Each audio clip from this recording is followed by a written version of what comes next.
기를 바랍니다. 할렐루야. 우리 하나님 말씀 이제 같이 보도록 하겠습니다. 우리 하나님 말씀 마가복음 3장 16절부터 19절까지 말씀입니다.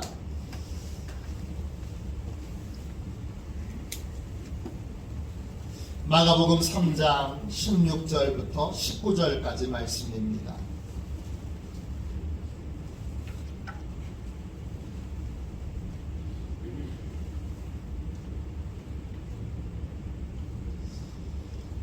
신약성경 제57쪽입니다. 마가복음 3장 16절부터 19절까지 말씀입니다. 16절부터 19절까지 우리 같은 목소리로 함께 귀한 말씀을 읽도록 하겠습니다. 같이 읽습니다. 이 12를 세우셨으니 시몬에게는 베드로란 이름을 더하셨고 또 세베대의 아들 야고보와 야고보의 형제 요한이니 이 둘에게는 보아너게 곧 우레의 아들이란 이름을 더하셨으며 또 안드레와 빌립과 바돌로메와 마테와 도마와 알페오의 아들 야고보와 및 다데오와 가나나인의 시몬이며 또 가롯 유다니 이는 예수를 반 자더라. 아멘. 할렐루야. 자, 이제 다 편안하게 저를 보세요. 2층에서 예배 드리시는 분들, 또 3층에서 예배 드리시는 분들, 다 한 주간 동안 잘 지내셨지요? 오늘 땅이 미끄러운데 이렇게 오시느라고 수고 많으셨습니다. 늘 주의 은혜와 평강으로 승리하시는 복된 삶을 사시기를 축원합니다. 오늘은 새 이름 이런 제목으로 같이 말씀을 나누겠습니다. 모든 그리스도인들은 예수님의 제자입니다. 그리스도인이라는 이름 자체가 예수님의 제자로 변화된 에베소 안디옥 교회 성도들을 가리키는 말에서 유래했습니다. 그러므로 그리스도인이란 이름을 붙이려면 반드시 예수님의 제자여야 합니다. 제자란 누구입니까? 제자란 스승을 둔 사람입니다. 그리스도인의 스승은 예수님이십니다. 그리스도인이란 예수님께 가르침받고 훈련받는 사람입니다. 그렇다면 오늘 같이 나누려고 하는 건 예수님은 제자들을 어떻게 가르치실까요? 예수님의 훈련법은 무엇입니까? 오늘은 예수님이 어떻게 제자들을 가르치시고 훈련하시는지 예수님의 훈련법에 대해서 함께 은혜를 나누겠습니다. 오늘 본문에 보면 예수님께서 12제자를 세우십니다. 그 중에 3명의 제자가 수제자로 뽑힙니다. 그 수제자의 이름은 베드로와 요한과 야고보입니다. 이 세 사람은 초대교회에 기둥같이 귀하게 쓰임받았던 지도자들입니다. 갈라디아서 2장 9절입니다. 또 기둥같이 여기는 야고보와 게바와 요한도 그랬습니다. 초대교회에는 3명의 영적 거인들이 있었습니다. 야고보와 베드로와 요한입니다. 게바는 베드로의 별명입니다. 별칭입니다. 베드로는 히브리 이름으로도 있고 또 헬라 이름으로도 있고 또 아람어로도 이름이 있습니다. 시몬은 히브리어 이름이고 베드로는 헬라 이름이고 그리고 게바는 아람어 이름입니다. 국제적인 지도자로 쓰시고자 하나님이 3가지의 이름을 갖게 하셨습니다. 베드로와 요한과 야고보는 예수님의 수제자들입니다. 예수님은 이들을 초대교회에 훌륭한 지도자로 세우시기 위해 특별한 훈련을 하십니다. 훈련의 방법은 그들에게 새 이름을 주시는 것입니다. 새 이름의 목적은 크게 2가지입니다. 하나는 격려하기 위해서입니다. 또 하나는 주의해야 될 것을 잊지 않도록 하기 위해서입니다. 주님은 제자들을 어떻게 훈련하시느냐? 새 이름을 주셔서 새로운 인생을 살게 하십니다. 오늘 여러분도 주님에게 새로운 이름을 받아 새로운 인생을 사시는 그러한 복된 은혜가 있기를 주님의 이름으로 축원합니다. 축원합니다. 네, 예수님의 제자 훈련법 무엇입니까?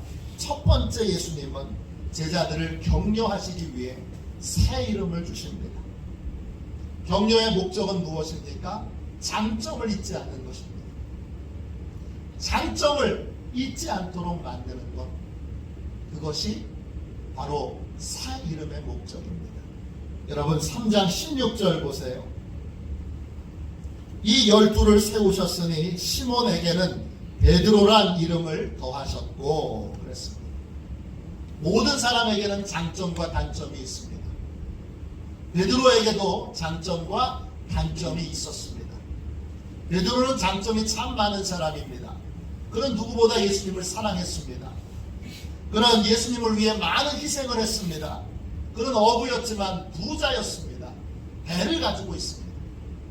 그런데 예수님이 부르시자 그는 배와 그물과 일꾼들을 다 버려두고 예수님을 따릅니다. 또 자신의 집을 예수님의 직무실로 드립니다. 믿음의 열정도 대단했던 사람입니다. 그는 물 위로 걸어오시는 예수님을 보고 예수님이 말씀하시면 자신도 물 위를 걸을 수 있다고 믿었습니다. 예수님이 명령하시자 주저없이 풍랑이 치는 그 물 위로 뛰어들었습니다. 또 베드로는 예수님이 누구신지 정확하게 알고 있었습니다. 그는 최초로 예수님께 신앙 고백을 한 사람입니다. 예수님께 주는 그리스도시요 살아계신 하나님의 아들이십니다. 이렇게 고백했던 인물이 베드로입니다. 이런 많은 장점을 가지고 있는 베드로에게 한 가지 치명적인 단점이 있습니다. 그는 심지가 붙지 못한 사람입니다. 그는 겉모습은 굉장히 강한데 속은 매우 약한 갈대와 같습니다. 베드로의 본명은 시몬입니다. 그 시몬은 헬라어로도 시몬입니다. 뜻은 듣는다 이런 뜻이에요. 이 시몬이라고 하는 이름은 베드로의 장단점을 잘 보여줍니다. 베드로는 남의 말을 잘 듣습니다. 그래서 쉽게 자기의 생각과 태도를 다른 사람의 말에 따라 바꿉니다. 한마디로 말하면 베드로는 귀가 얇은 사람입니다. 베드로는 수많은 장점을 가졌지만 귀가 얇다는 단점이 있습니다. 그래서 그는 쉽게 다른 사람의 말에 따라 생각과 태도를 바꿉니다. 그의 연약함을 잘 보여주는 장면이 성경에 나옵니다. 마태복음 16장입니다. 예수님께서 제자들에게 너희는 나를 누구라고 하느냐? 너희는 나를 누구라고 생각하느냐? 이렇게 물으십니다. 이때 베드로가 이렇게 대답합니다. 마태복음 16장 16절입니다. 주는 그리스도시요 살아계신 하나님의 아들이시니이다. 그러자 예수님이 베드로를 칭찬하십니다. 그런 다음 예수님께서 십자가를 지시고 죽으실 것을 말씀하십니다. 그러자 베드로가 예수님을 붙들고 항변하며 이렇게 말합니다. 마태복음 16장 22절입니다. 베드로가 예수를 붙들고 항변하여 이르되 주여 그리 마옵소서 이 일이 결코 주께 미치지 아니하리이다. 조금 전 예수님을 주님이라고도 부르고 하나님의 아들이라고도 고백했던 이 베드로가 십자가 이야기를 하자 돌변합니다. 그는 주님이시고 하나님의 아들이신 예수님께 꾸짖어 가르치려고 듭니다. 항변한다 이 말은 헬라말로 에피티마오입니다. 뜻은 비난한다, 나무란다, 훈계한다, 경고한다, 화를 낸다 이런 뜻입니다. 베드로는 자기 생각으로 하나님의 아들을 꾸짖습니다. 베드로는 자기 판단으로 주님을 훈계하고 주님에게 화를 냅니다. 최초의 신앙 고백을 했지만 상황이 달라지니까 금방 신앙 고백을 다 버리고 자기 생각과 자기 판단으로 예수님을 꾸짖고 비난합니다. 이것이 베드로의 단점입니다. 이 단점은 지도자로 세우기에 너무나 치명적인 단점입니다. 그런데 예수님은 이 시몬에게 새로운 이름을 주십니다. 그 새로운 이름이 바로 베드로입니다. 베드로는 헬라말로 페트로스, 뜻은 반석, 바위, 거석 이런 뜻입니다. 많은 장점을 가지고 있었던 베드로였지만 심지가 붙지 못한 사람이었습니다. 그러나 예수님은 그가 곧 심지가 굳은 반석 같은 지도자가 될 것이라고 그의 이름을 베드로라고 불러주십니다. 예수님은 귀가 얇은 시몬이라고 시몬을 부르지 않으시고 시몬을 심지가 굳은 베드로라고 부르십니다. 연약한 시몬에게 베드로라고 하는 이름을 더해 주십니다. 더한다, 이 말은 에피티테미입니다. 뜻은 위치한다, 자리 잡는다 이런 뜻입니다. 시몬의 마음에는 단점이 자리 잡고 있습니다. 나는 단점 때문에 하나님이 귀하게 쓰실 수 없어.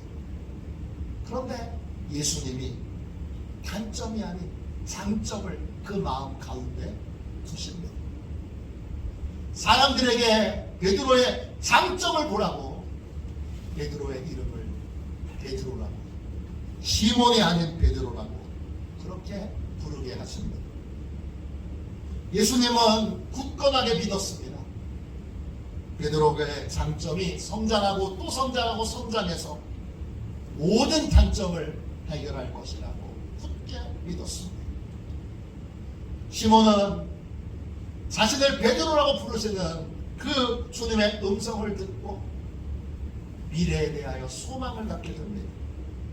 지금은 여전히 심지가 붙지 못한 그러한 귀가 얇은 인생이지만 자주 사람들의 말에 흔들리는 삶을 살고 있지만 나중에는 믿음으로 흔들리지 않는 굳건한 반석 같은 사람이 될 것이다. 이런 소망을 갖게 됩니다. 그래서 그 소망 때문에 자주 실수하고 넘어지고 쓰러져도 그런 흔들림 없이 다시 일어나서 믿음의 길을 걸어갔습니다. 예수님께서 재판을 받으시던 날 베드로는 어린 계집종 앞에서 3번이나 예수님을 모른다고 부인합니다. 한 번은 그냥 모른다고 부인하고 또 한 번은 하늘에 맹세코 모른다고 부인하고 마지막 3번째는 예수님을 저주하면서 모른다고 부인합니다. 엄청난 실수를 저질렀습니다. 치명적인 실수를 저질렀습니다. 그러나 베드로는 거기에 쓰러져 있지 않고 회개하고 다시 일어납니다. 그를 다시 일어서게 했던 여러 이유 중에 하나는 그의 새 이름도 역할을 했을 것입니다. 그는 실수해도 넘어져도 반드시 다시 일어나야 합니다. 왜 그렇습니까? 베드로라는 이름처럼 초대교회의 반석이 되어야 하기 때문입니다. 모든 사람에게는 장단점이 있습니다. 장점만 있는 사람은 아무도 없고 단점만 있는 사람도 아무도 없습니다. 사람들은 주로 단점을 봅니다. 그래서 장점을 발휘하지 못하게 만듭니다. 그러나 예수님은 다릅니다. 예수님은 제자들의 장점을 먼저 보십니다. 그리고 사람들이 장점을 먼저 보도록 그에게 새 이름을 주십니다. 새 이름은 장점이 두드러진 이름입니다. 새 이름은 장점을 잊지 않도록 붙여주신 이름입니다. 요한복음 1장에 보면 나다나엘이라는 분이 나옵니다. 이분은 예수님의 이야기를 듣고 이렇게 말합니다. 요한복음 1장 46절입니다. 나사렛에서 무슨 선한 것이 날 수 있느냐. 이분은 지역적인 편견이 심한 사람입니다. 이분은 지역 차별주의자입니다. 그런데 예수님이 그를 만났을 때 예수님께서 그에게 이렇게 말씀하십니다. 요한복음 1장 47절입니다. 이는 참으로 이스라엘 사람이라 그 속에 간사한 것이 없도다. 예수님은 나다나엘의 단점을 한마디도 말씀하지 않으십니다. 대신 나다나엘의 장점을 최대치로 키워서 말씀하십니다. 예수님은 나다나엘의 장점을 최대로 발휘하여 그가 귀하게 복되게 쓰임받는 미래를 그에게 말씀해 주신 것입니다. 예수님께서 여러분을 보실 때도 단점이 아닌 장점을 보십니다. 예수님이 우리 교회를 볼 때도 단점이 아닌 장점을 보십니다. 장점을 그냥 보시지 않고 최대치의 장점을 보십니다. 예수님이 최대치의 장점으로 여러분을 보실 때 여러분을 뭐라고 부르실까요? 그것이 여러분에게 예수님이 붙여주실 새 이름입니다. 오늘 주님이 저의 장점을 최대치로 보셔서 새 이름을 불러주신다면 뭐라고 불러주실 거예요? 이렇게 물어보세요. 시몬을 베드로라고 불러주신 것처럼 주님이 최대치의 장점으로 여러분을 불러주신다면 여러분을 뭐라고 부르실까요? 그게 여러분의 새 이름이고 그 새 이름을 따라 살아가는 것, 그것이 예수님께 가르침받고 훈련받는 것입니다. 가정에서도 최대치의 장점으로 식구들을 봐야 합니다. 아내를 최대치의 장점으로 봐야 합니다. 남편을 최대치의 장점으로 봐야 합니다. 아들과 딸들을 최대치의 장점으로 봐야 합니다. 아버지를 최대치의 장점으로 바라봐야 합니다. 어머니를 최대치의 장점으로 바라봐야 합니다. 최대치의 장점으로 볼 때 식구들은 잘합니다. 장점을 발휘하는 그러한 훌륭한 사람으로 자랄 수 있게 됩니다. 교회 성도들도 마찬가지입니다. 교회에서 성도들을 바라볼 때도 최대치의 장점으로 바라봐야 합니다. 최대치의 장점으로 바라볼 때 성도들도 잘하게 되고 그리고 장점을 잘 발휘하는 그러한 복된 사람이 될 수 있습니다. 고종문 씨가 쓴 책 성공의 기술, 성공을 위한 체크리스트에 이런 문장이 나옵니다. 99개의 약점이 있는 사람도 한 개의 장점은 있게 마련이다. 한 개만 바라보고 칭찬하라. 그것이 자라나면 장점만 가진 사람으로 변신한다. 인간의 성과 창출의 능력은 약점이 아니라 강점에 달려 있다. 훌륭한 경영자는 사람들이 약점에 근거해서는 발전할 수 없음을 안다. 이게 예수님의 제자 훈련법입니다. 장점을 바라보고 최대치의 장점을 바라보고 최대치의 장점을 칭찬하는 것입니다.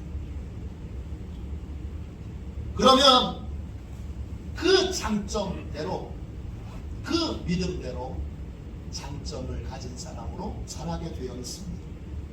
여러분의 장점은 무엇입니까? 여러분의 가족의 장점은 무엇입니까? 우리 속회 속장님의 장점은 무엇입니까? 우리 선교회 회장님의 장점은 무엇입니까? 우리 교회 목사님의 장점은 무엇입니까? 우리 교회의 최대치의 장점은 무엇입니까? 최대치의 장점을 가지고 새 이름을 붙여주십시오. 그리고 새 이름으로 불러주십시오.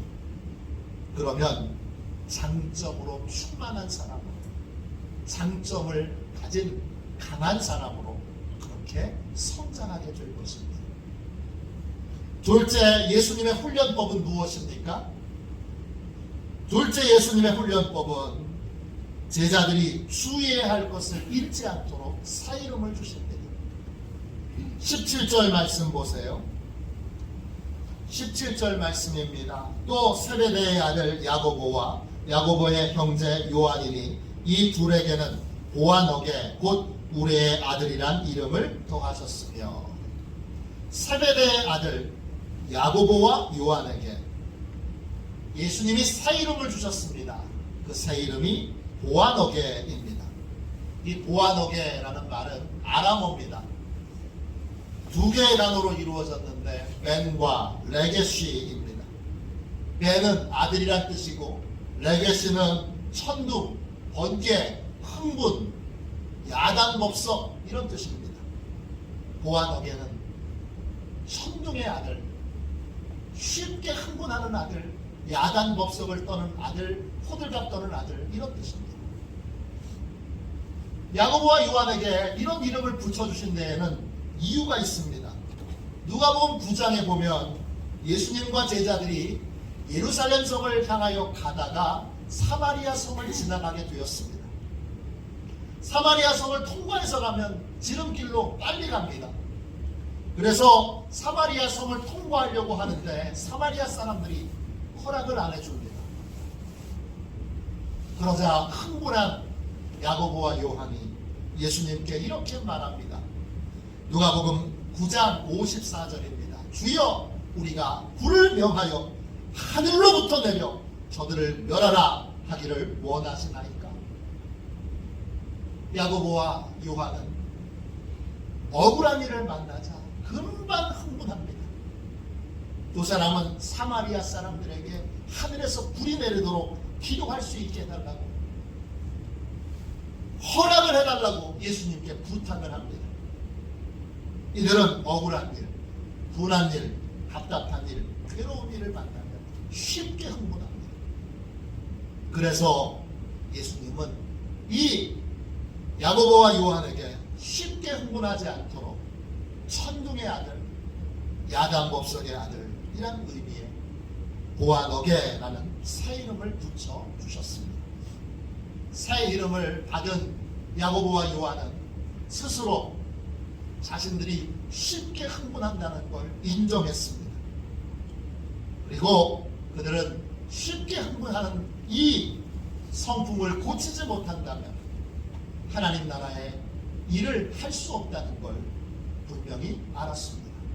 야고보서 1장 20절입니다. 사람이 성내는 것이 하나님의 의를 이루지 못함이라. 새 이름을 받은 다음 야고보와 요한은 흥분할 일이 생길 때마다 잠시 시간을 가졌습니다. 흥분을 가라앉힌 다음에 생각하고 말하고 판단하고 행동했습니다. 이것을 거듭거듭 훈련하자 요한과 야고보가 초대교회 지도자가 됐을 때 아무도 야고보와 요한이 쉽게 흥분했던 사람이라는 걸 알지 못했습니다. 그만큼 그들은 매사에 차분해졌고 그리고 그들은 매사에 진중한 지도자가 되었습니다. 부부싸움을 심하게 하는 어떤 부부가 정신과 의사를 찾아갔습니다. 의사가 자초지정을 다 들은 다음에 노란 물약이 든 통 하나를 주었습니다. 만약 부부끼리 대화를 나누다가 화가 치솟거든 이 물약을 3숟가락 입에 넣으시고 그리고 반드시 1분 동안 머금은 후에 삼켜 주십시오. 그러면 큰 효과가 있을 겁니다. 의사의 말대로 이 부부는 대화를 나누다가 화가 나면 물약을 마셨습니다.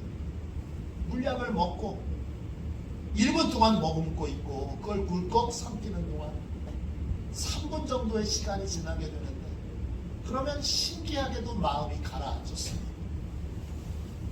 그래서 부부가 싸우지 않게 됐습니다. 얼마 후에 약이 떨어졌습니다. 다시 의사를 찾아갔습니다.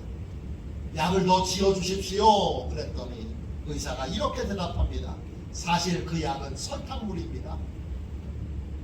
부부가 싸움을 안 하게 된 것은 그 설탕물을 먹고 3분을 기다리는 동안 분노를 삭혔기 때문입니다.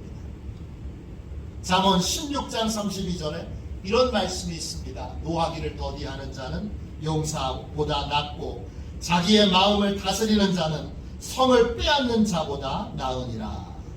분노를 다스리는 가장 좋은 방법은 잠시 시간을 갖는 것입니다. 잠시 시간을 갖고 분노를 다스릴 수 있는 사람은 어떤 용사보다 낫습니다.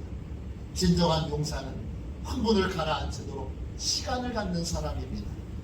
야고보와 요한은 예수님께 새 이름을 받은 이후 진정한 믿음의 용사로 성장할 수 있었습니다. 사람마다 약점이 있습니다. 예수님은 약점을 부드럽게 깨닫고 고치도록 새 이름을 주십니다. 여러분의 약점은 무엇입니까? 여러분은 여러분의 약점을 인정하십니까? 여러분은 약점에서 제일 주의해야 될 것이 무엇인지 알고 계십니까?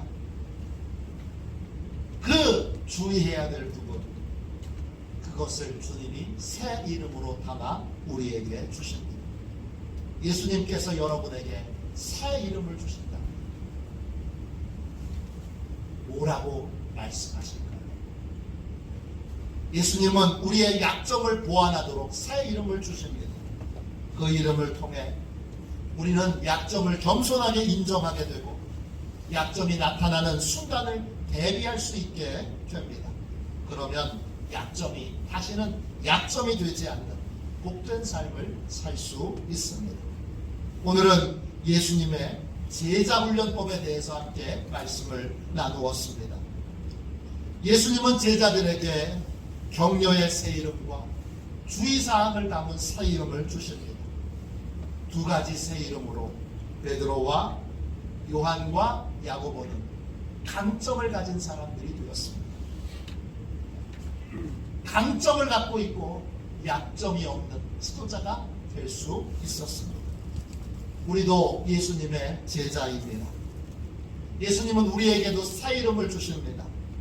격려의 새 이름과 주의사항이 담겨있는 새 이름, 두 가지의 이름을 주십니다. 주님께 이 새 이름을 받아서 장점을 잘 성장시켜 또 단점을 잘 보완하여 탁월한 하나님의 사람으로 성장하는 복된 인생들이 다 되시기를 주님의 이름으로 축원합니다. 우리 292장 우리 함께 찬양하며 나의 장점을 최대치로 말씀하실 새 이름을 주님 오늘 지금 이 자리에서 내게 주십시오. 내 단점을 부드럽게 보완할 수 있는 그러한 새 이름을 나에게 주십시오. 오늘 새 이름을 받아서 새 이름으로 살고 다른 사람에게도 새 이름을 붙여줄 수 있는 격려의 사람 다 되시도록 우리 하나님 앞에 기도하도록 하겠습니다. 우리 292장 1절만 한번 찬양하겠습니다. 하나님 앞에 기도하도록